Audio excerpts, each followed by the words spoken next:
Friend ரொம்ப நாளாக பழவேற்காடு ஏரிக்கு போகலாம் வா அப்படின்னு கூட்டிகிட்டு இருந்தாங்க. சரி இந்த வீக் அதை போயிட்டு வரலான்னு சொல்லிட்டு அங்கே தான் போயிருந்தோம். இது பார்த்திங்கன்னா போட்டில் தான் நம்மளை கூட்டிகிட்டு போகிறாங்க. ஏரியும் பீச்சும் ஒன்றா கலக்கிற இடம் அப்படின்னு சொல்லி கூட்டிகிட்டு போயிருந்தாங்க. உண்மையாக சொன்னால் அவ்வளோ ஒரு அழகான ஒரு இடம். இது சென்னையில் ஒரு கோவா அப்படின்னு தான் சொல்லணும். அவ்வளோ ஒரு அழகாக இருந்தது. நம்மள மாதிரி நிறைய பேர் அங்கே வராங்க. போட்டில் நம்மளை கூட்டிகிட்டு போகிறவங்களே நமக்கு அங்கே ஒரு டென்ட் போட்டும் கொடுத்துட்றாங்க. ஸோ வெயிலுக்கு ஒரு நல்ல ஒரு இடமும் கிடச்சிருது. நம்மளோட திங்ஸ் எல்லாம் கூட அங்கே வச்சுட்டு அதுக்கப்புறம் தண்ணியில் இறங்க வேண்டியது தான். அந்த தண்ணிலாம் பார்த்திங்கன்னா அவ்வளோ க்ளீனாக இருந்தது. இப்போது தண்ணியை விட்டு வர்றதுக்கு மனசே இல்லை.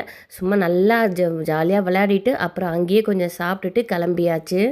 அங்கே பார்த்திங்கன்னா மீன் பிடிச்சிட்டு வந்து ஹோல்சேல் ரேட்டில் விற்கிறாங்க. மீனெல்லாம் பார்த்திங்கன்னா நல்ல சீப்பு அண்ட் ஃப்ரெஷ்ஷாகவும் இருந்தது.